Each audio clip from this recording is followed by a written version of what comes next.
400,000 soldiers of the Confederacy disappeared into the forgotten corners of history after the Civil War. Neither prisoners nor exiles, they became a missing generation, their destiny cloaked in uncertainty. Where did they vanish when the fighting ceased and the South lay in wreckage? Did they reconstruct their lives, escape, or carve out new existences distant from the ruins of their past? Follow me as we trace the incredible odysseys of these vanished Confederates, from covert flights to unforeseen new beginnings, and expose the untold epilogue of America's most brutal war. Stay until the end, for what you'll discover will upend every assumption you held about the Civil War's closing act. But before we start, don't forget to like and subscribe to support our channel's growing community. Despite 4 years of relentless and savage warfare, the American Civil War ended not in vengeance, but in mercy. Union troops neither oppressed nor abused the defeated Confederates. President Abraham Lincoln ordered that generous and dignified terms be offered to those who surrendered, a directive faithfully carried out by General Ulysses S. Grant, the Union's supreme commander and future president. When General Robert E. Lee yielded his Confederate Army at Appomattox on April 9, 1865, Grant permitted all Southern soldiers to keep their personal possessions and horses. 3 days later, as Confederate troops formally relinquished their flags and weapons, Union officers were commanded to pay full military honors, saluting as both officers and enlisted men surrendered their arms and banners. Though other Confederate forces capitulated in the months that followed, the ceremonies at Appomattox symbolized the war's definitive conclusion. The South lay in ruins, its infrastructure ravaged by campaigns like William Tecumseh Sherman's scorched earth tactics, while the abolition of slavery shattered its economic foundation. The federal government now faced the monumental task of reintegrating the former rebels, with Lincoln pushing for a rapid and harmonious reunion. He proposed a blanket amnesty for Confederate supporters and suggested that Southern states regain autonomy under local white leadership. Under Lincoln's plan, once 10% of a state's voters pledged loyalty to the United States, that state could rejoin the Union and restore its government. Yet radical Republicans in Congress, determined to punish the South for slavery and secession, opposed this leniency. They insisted that 50% of voters swear allegiance before readmission, a prohibitive demand that would have delayed the South's return indefinitely. Lincoln clung to his vision, creating a legislative standoff with the radical Republicans, a deadlock abruptly shattered when John Wilkes Booth assassinated Lincoln at Ford's Theater. With Lincoln's death, the fate of the former Confederates changed, as Andrew Johnson, a Tennessee slaveholder, assumed the presidency. Thus began Reconstruction, a chaotic post-war era. The South endured staggering economic and human devastation. Between 200,000 and 300,000 Confederate soldiers perished, wiping out nearly a quarter of Southern men aged 17 to 50. Families mourned lost fathers and sons, businesses collapsed without owners or laborers, and political offices stood vacant. Survivors came home to states reduced to wastelands, described by Union General Charles Schurz as a smoldering expanse of ruin. Fences vanished, lone chimneys rising from ashes where homes once stood. The Civil War and its aftermath transformed the nation, leaving scars still visible today. The war devoured 2/3 of the South's wealth, crippling its agricultural heartland. South Carolina, where the conflict arguably ignited, had to issue $300,000 in bonds, equivalent to $5.5 million today, just to buy corn for its starving people. The Treasury Department worsened the crisis by seizing abandoned property, including the South's last valuable asset, cotton. Agents claimed it as war reparations, but corruption flourished. A loophole emerged. Southern cotton owners could avoid confiscation by pledging loyalty to the Union, often through shady deals with Treasury officials. Some agents even sold the cotton for personal profit. While most Southerners stayed to rebuild, others refused to accept the new social order or face persecution for their wartime actions. Key Confederate leaders fled abroad. Secretary of State Judah P. Benjamin escaped to Britain, later dying in Paris, while Secretary of War John C. Breckinridge returned only after securing a pardon. Confederate President Jefferson Davis attempted to flee but was captured by Federal cavalry. Many rank-and-file Confederate soldiers looked farther south, with some settling in Mexico. They hoped the U.S. would clash with Mexico again, offering another shot at fighting Yankees. But Mexico had abolished slavery, a deal-breaker for many ex-Confederates. Luckily for them, Brazil's Emperor Dom Pedro II shared their views. Spotting an economic opportunity, Pedro offered cheap farmland and sanctuary to any Confederates willing to relocate, aiming to merge Southern cotton expertise with Brazil's slave labor. Roughly 20,000 accepted, founding the town of Americana, 260 miles from São Paulo. The settlers discovered Brazil to be hospitable, with one immigrant remarking, "The war-weary soldier, the grieving parent, the persecuted patriot, the displaced and plundered can find sanctuary from their hardships and a home untouched by constant memories of anguish and loss." To this day, Americana's residents observe Confederate Memorial Days and preserve a strong admiration for 19th-century Southern traditions. Even after Brazil outlawed slavery in 1888, and despite criticism of the Americana Project by prominent Confederates like Jefferson Davis and Robert E. Lee during their lives, these same figures found themselves targeted by President Johnson's policies. While average Confederate soldiers received amnesty, those owning property worth over $20,000, roughly $370,000 today, were denied pardons. This forced wealthy plantation owners and Confederate officials to humbly petition Washington for mercy.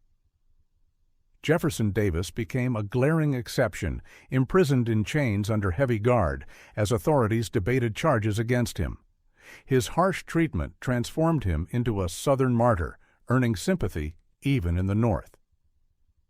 Though Davis was never tried for crimes against the United States, other high-ranking Confederates faced treason charges. One officer, Henry Wirz, was hanged for war crimes linked to the horrific conditions at Andersonville Prison. Despite these punitive measures, President Andrew Johnson largely upheld Lincoln's conciliatory Reconstruction policies, often easing requirements for Southern states to rejoin the Union.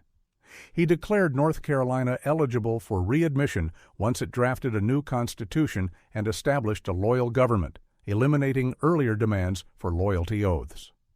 This precedent encouraged other Southern states to swiftly meet these conditions, reintegrating with minimal federal oversight. Many ex-Confederate leaders exploited their state's readmission to regain political power. By the 1865 elections, former Confederate Vice President Alexander Stephens, 4 generals, 5 colonels, 6 cabinet members, and 58 congressmen had returned to Washington. Across the South, candidates frequently touted their Confederate service on ballots to win votes, with some even donning old uniforms in legislative chambers.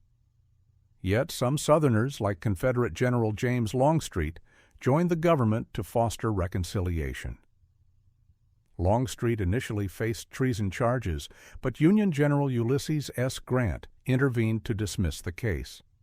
In a New Orleans newspaper, Longstreet wrote,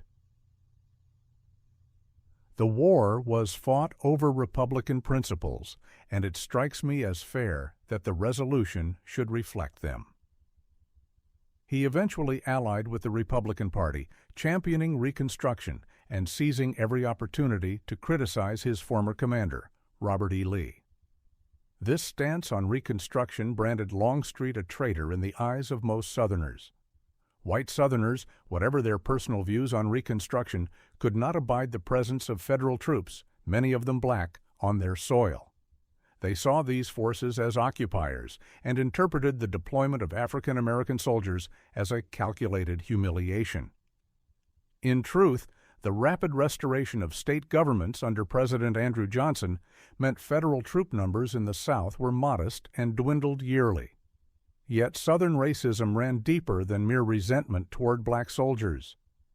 Though slavery had been abolished, Southern states were resolved to uphold white supremacy in all facets of society. This existential dread among Southerners intensified when Reconstruction granted voting rights to black citizens, a move former Confederates dismissed as a Republican scheme to secure political control. As Southern states reformed their governments, legislators passed black codes that nominally granted African Americans basic rights while imposing crippling restrictions. These laws effectively reduced black Southerners to a condition scarcely different from slavery. Freedmen were forced into labor contracts that bound them to employers like indentured servants, with employers empowered to arrest and return any who left before their contract ended. The federal government, particularly the Republican-led Congress, recognized these black codes as thinly veiled attempts to resurrect slavery, a situation they found utterly unacceptable. To counter such efforts, Congress established the Freedmen's Bureau. Created just before the war's end, this agency aimed to aid refugees and displaced persons of all races, but focused primarily on newly emancipated slaves. The Bureau founded schools and hospitals, negotiated labor agreements, and oversaw lands earmarked for redistribution to freedmen as 40 acres and a mule. However, President Johnson pressured the Bureau to return confiscated lands to their original Confederate owners, leaving most African Americans landless. While the Bureau succeeded in educating first-generation students and treating hundreds of thousands through medical facilities, these efforts clashed with the restored Southern governments, which denied the Bureau's authority within their borders. Many ex-Confederates viewed the Freedmen's Bureau as an alien institution propped up by occupying forces, with some outright labeling it an enemy of Southern independence. By 1866, Johnson himself turned against the Bureau, vetoing its funding renewal and effectively paralyzing the organization. Without federal oversight, former Confederates began enforcing black codes through extra-legal violence. Some groups grew so powerful that Union troops had to engage them in open combat. The Freedmen's Bureau, established by Congress in March 1865, was charged with providing food, shelter, medical care, and land to displaced Southerners, including newly freed African Americans.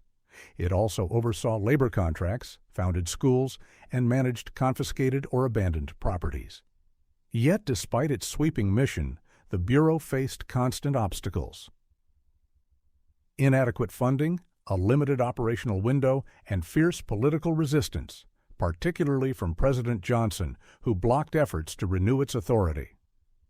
Commissioner Oliver O. Howard, a Union general sympathetic to freed people, fought Johnson's push to return land to ex-Confederates, but ultimately, most confiscated properties were restored to white landowners. The Bureau was formally dissolved by Congress in 1872. Though flawed and short-lived, the Freedmen's Bureau played a pivotal role in Reconstruction, aiding formerly enslaved people through education, labor mediation, and critical aid. Its legacy endures as a key effort to redefine civil rights in post-war America. So where did those 400,000 ex-Confederates go? Some rebuilt broken lives in the South's ruins. Others fled abroad to places like Brazil, while many blended back into American society, forever altered but resolved to endure. Their stories remind us that history isn't just about battles and dates, but the lives transformed in their wake. Yet one question persists. How did these vanished Confederates shape the modern South, and what hidden echoes of their choices still ripple through America today? I'd love to hear your take. What do you think became of these men, and how did their paths alter history? Share your theories, questions, or family stories below. And if you're hungry for more untold Civil War sagas, don't forget to subscribe and hit that bell for deeper dives into the past.